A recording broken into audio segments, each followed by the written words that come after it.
Students, இப்போ நம்ம என்ன பார்க்க போகிறோம்னா பயிற்சி 3.17 இருக்கிற 7வது கணக்கு.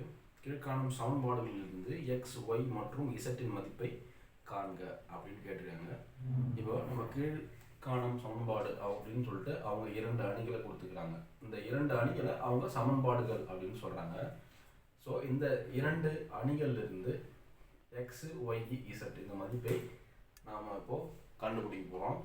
எப்படி கண்டுபிடிக்கலாம்னா, ஃபஸ்ட்டு தீர்வுன்னு போட்டுங்க.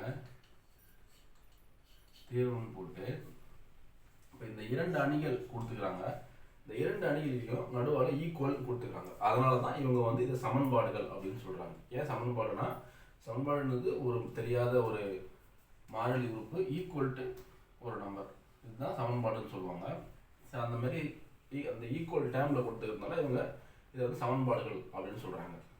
இப்போது நம்ம அணியில் ஒரு முக்கியமான ஒரு அணியை பற்றி பார்க்க போகிறோம். சம அணிகள் அப்படின்ற ஒரு முக்கியமான அணி. சம அணிகள் அப்படின்னு என்னன்னா, சம அணிகள் இதுதான் நம்ம இந்த கேள்வி சால்வ் பண்ணுறதுக்கான ஒரு முக்கியமான ஒரு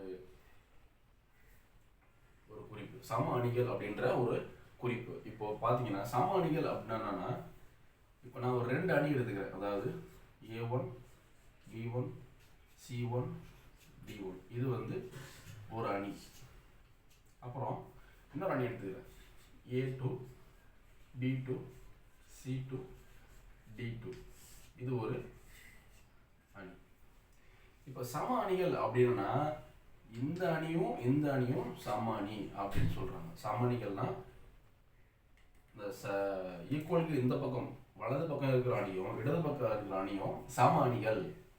இது வந்து ஒரு சம அணிக்கான ஒரு வாய்ப்பாடு. சம அணிகள் எப்படி ஒன்றா இருந்தால் இந்த உறுப்புகளில் ஒன்றா இருக்கும். அதாவது இங்கே இருக்கிற A1 மதிப்பு இங்கே இருக்கிற A2 மதிப்புக்கு சமமாக இருக்கும். அப்போது சம அணிகளில் A1 உறுப்பும் A2 உறுப்பும் சமம். அதே மாதிரி B1 உறுப்பும் B2 உறுப்பும் சமம். C1 உறுப்பும் C2 உறுப்பும் சமம். அதே போல் D1 உறுப்பும் D2 உறுப்பும் சமம். இப்போ ஏன் அப்படி சொல்றாங்கன்னா, இப்போ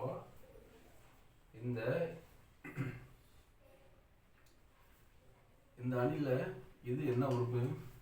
முதல் ஃபர்ஸ்ட் ரோல ஃபர்ஸ்ட் காலம்ல இருக்க உறுப்பு. இது பாருங்க, ஃபர்ஸ்ட் ரோல ஃபர்ஸ்ட் காலம்ல உறுப்பு. அப்போ A1 A2 2 அணியிலையும் first column first ரோல இருக்க உறுப்புகள். B1ன்றது ஃபர்ஸ்ட் காலம் செகண்ட் ரோல இருக்க உறுப்புகள், ஃபர்ஸ்ட் காலம் செகண்ட் ரோல உறுப்பு. அப்போ 2 உறுப்பும் ஒரே இடத்த பிடிச்சிக்குது. அப்போ சமணிகள் அப்படின்னு நம்ம சொல்லும்போது தனித்தனி உறுப்புகள் சமமாக இருக்கும். அப்போ A1 = A2 B1 = B2 C1 = C2 D1 = D2. இப்போ இந்த A1 B1 இந்த A1 B1 C1 D1 இந்த அணியாகவும் A2 B2 C2 D2 இந்த அணியாகவும் எடுத்துக்கங்க. இதை வச்சு நம்ம இப்போ இந்த A1 = A2 மாதிரி இது எல்லாமே எழுதுங்க. அப்போது ஃபர்ஸ்ட் A1ன்றது இங்கே 12. அப்போ 12 = A2ன்றது இங்கே A1 = A8ன்றது இங்கே Y 12 = Y அஞ்சா. அப்புறம் பாருங்க B1 = B2 பாருங்க. B1 என்னது 3. அப்போ 3 = B2 வந்து Z. புரியுதுங்களா? அடுத்து C1 = C2 C1 என்னது X C2 3. புரியுதுங்களா? இப்போ X Y Z. அப்போ இங்க பாருங்க D1 = D2 எவ்வளோ வந்து பாருங்க 5 = 5. அப்போ இங்கேயும் 5 இருக்குது, இங்கேயும் 5 இருக்குது. அப்போ சமமான உறுப்பு. அப்போ இந்த X நம்ம கண்டுபிடிச்சிருக்க Y Z X இந்த எல்லா மதிப்பையும் இதை போட்டு பாருங்க என்ன வரும்? இங்க பாருங்க 12 3 X மதிப்பு என்னது 3, அடுத்து 5.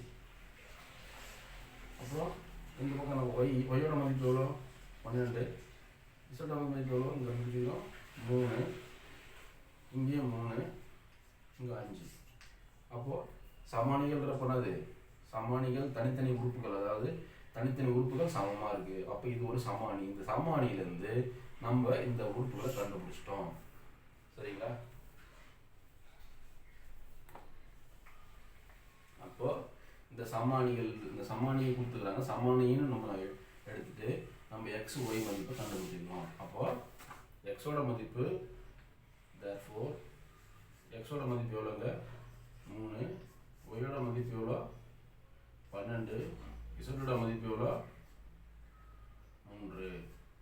இதுதான் இந்த எக்ஸ் ஒய் இசட்டோட மதிப்பை நாம் கண்டுபிடிக்கணும். சரிங்களா? இப்போது இந்த கொஸ்டினில் இருக்கிற அடுத்த கணக்கு பார்ப்போம் அடுத்த வீடியோவில்.